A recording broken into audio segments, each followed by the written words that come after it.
l'Espagne, tranquille, net et sans bavure, 4-1 contre la Géorgie. Très clairement, j'ai très clairement, en fait, j'ai une afte la gencive, j'ai une afte, ça fait hyper mal. Donc depuis avant-hier, j'ai des aftes, donc c'est très difficile pour moi de parler en ce moment, mais bon, ça va un peu mieux depuis hier, mais ça fait toujours mal, donc je pense que pendant une semaine, d'ici même, je pense que même jusqu'à la fin de l'Euro, ça va être très compliqué.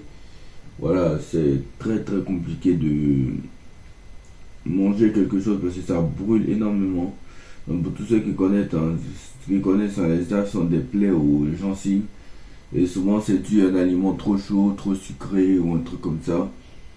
Souvent, c'est juste parce que te blesse avec quelque chose ou un cure-dent ou un truc comme ça. Bref. Voilà, donc j'essaie de faire avec. Elles sont pas le choix. Bref, on passe maintenant au débrief des deux matchs Angleterre-Slovaquie et Espagne-Géorgie. Honnêtement, l'Angleterre, moi, il ne m'impressionne pas. L'Angleterre, en fait, l'Angleterre, c'est à ça que servent les grandes équipes, c'est que en fait, ils jouent mal. En plus de ça, avec l'équipe qu'ils ont, normalement, ils ne doivent pas jouer comme ça. Avec l'équipe qu'ils ont, c'est interdit de jouer comme ça. Jusqu'à la 91e minute, tout le monde a cru que l'Angleterre allait être éliminée. L'Angleterre. Mais l'Angleterre, franchement, l'Angleterre, ils me déçoivent énormément. Honnêtement, ils me déçoivent énormément. Mais c'est une valeureuse équipe slovaque. Il y a beaucoup qui ont dit.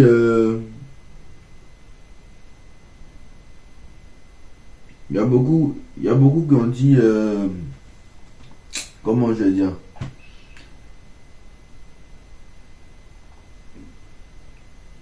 Il y a beaucoup qui ont dit. Oui, l'Angleterre allait se balader, etc. Et bah, c'était pas du tout le cas.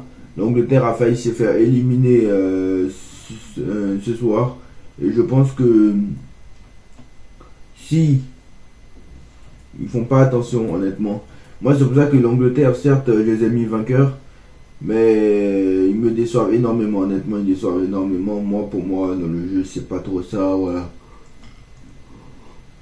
Contrairement à l'Espagne, qui contre la Géorgie s'est baladée, même si la Géorgie avait ouvert le score par l'intermédiaire de John Mikotadze, je crois si je ne me trompe pas, non même pas un but contre son camp, mais après le festival, ils ont fait un festival, après ça a roulé, ils ont déroulé après, mais quand tu vois l'équipe d'Angleterre,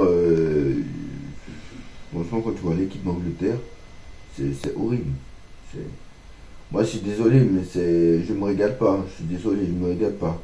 Et en plus, ils étaient tout près en fait. Ils étaient tout près. Bon, c'est vrai qu'il y a eu un but au fusil à Foden pour hors-jeu. Mais voilà, pour moi, voilà, c'est au couteau. Voilà. C'est au couteau. Mais c'est à ça que servent les grandes équipes. C'est à ça que servent les grandes nations. Voilà, Bellingham qui marque un retourné acrobatique exceptionnel. Franchement, le retourné de Bellingham, honnêtement, c'est énormissime, qui sera candidat au Ballon d'Or. On le rappelle, pour l'instant, pour moi, le premier c'est dur à dire, hein, parce que Wirtz, il a fait huitième de finale, pas trop terrible, hein. Donc peut-être Bellingham est revenu. Mais tout le monde sait que c'est un joueur du Real Madrid qui l'apprendra quoi qu'il en soit. Parce que, voilà. Donc ils ont emmené ils ont emmené l'Angleterre jusqu'aux prolongations, hein. Ils ont quand même réussi à emmener l'Angleterre jusqu'aux prolongations. Et c'est Harry Kane qui donne la victoire comme un véritable renard de surface, hein. C'est Harry Kane qui a donné la qualification au, à l'Angleterre. Mais honnêtement, l'Angleterre a souffert dans ce match. Et ce soir, c'est contre la Slovaquie, ils s'en sortent. Mais le prochain, peut-être que ça ne sera pas aussi facile.